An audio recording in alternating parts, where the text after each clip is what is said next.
left the city of Jerusalem, went out, down the path, crossed the Kidron Valley, and back to the little town of Bethany, not Bethlehem, Bethany, where he was staying. The week goes by. That was what we call Palm Sunday, Sunday of Passion. Monday, Tuesday, Wednesday, Jesus does what? Goes into the city of Jerusalem and teaches.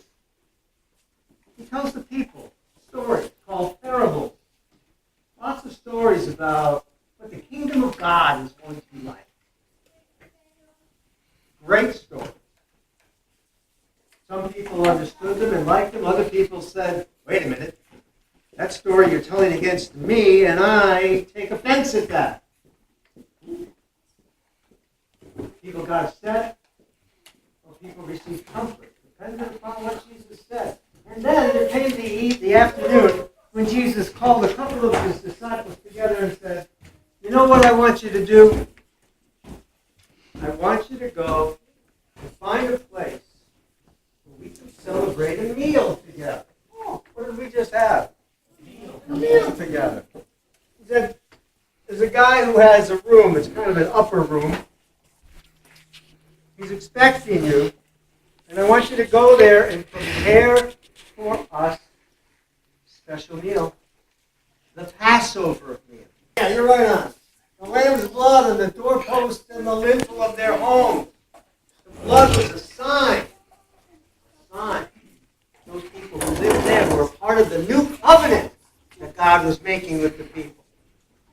An agreement, a promise that God would save them. So all the people who had the blood of the sacrificial lamb on the doorpost, they were kept safe.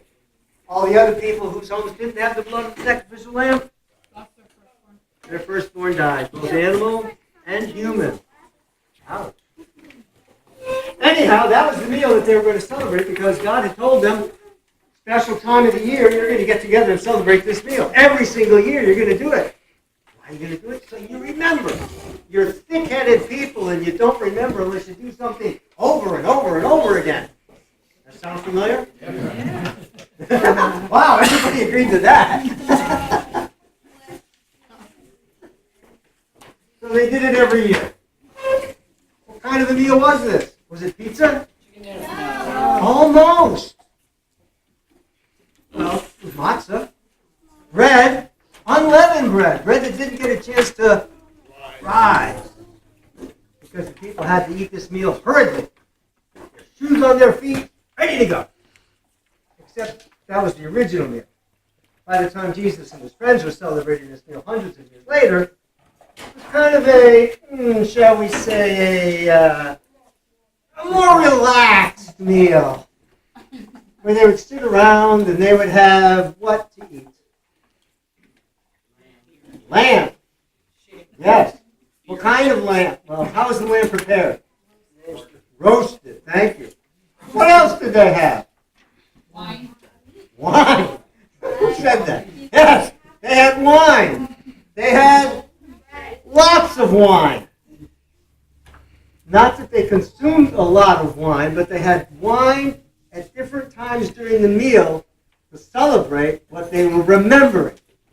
They were remembering how God had made this new covenant with them and how he had saved them by delivering them from Egypt, from Pharaoh's hands, through the waters of the Red Sea. And they were now saved because they were going to be able to go into the land flowing with milk and honey. It was going to be a great thing. So they celebrated this meal. Except during this meal, Jesus did a couple of unusual things. I'm glad you asked. Jesus took off his outer robe. I'm not going to take off my sweater. I'm just making believe. Okay? And he took a towel,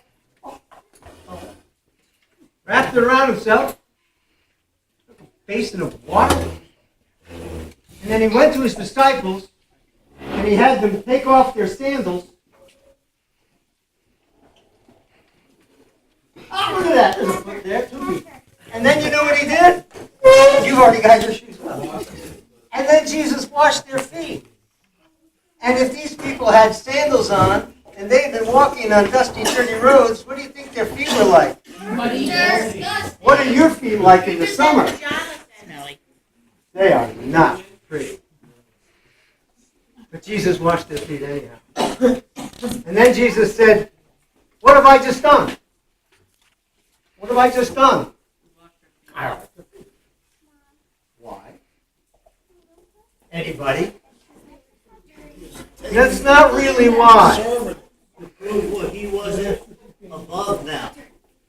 Even more than that, to prove that he was the servant of all. And Jesus said, if I have done this to you, and I am your Lord and Master, you ought to do this to one another, following my example. And then he gave the new commandment. The new commandment.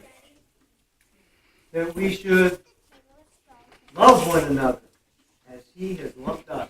By the way, what's the day that we celebrate this on? Jeepers. Thursday. Oh, saved me from going out the door, Jenny. Thank you. Thursday, but it's got a special name. Monday.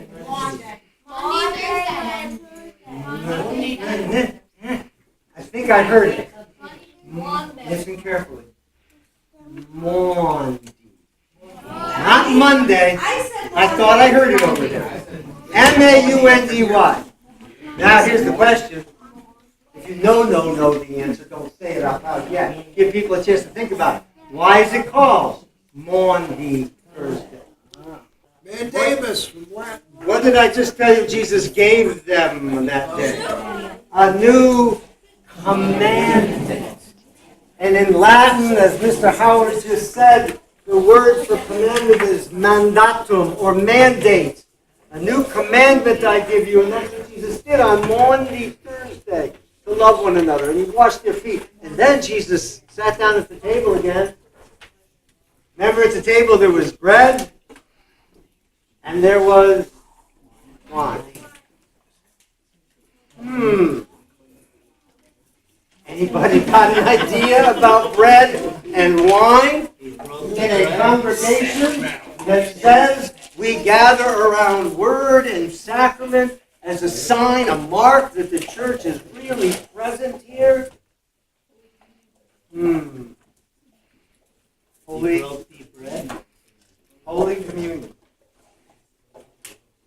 Jesus said, do this for the remembrance of me. And we're going to do that now upstairs. Let's go.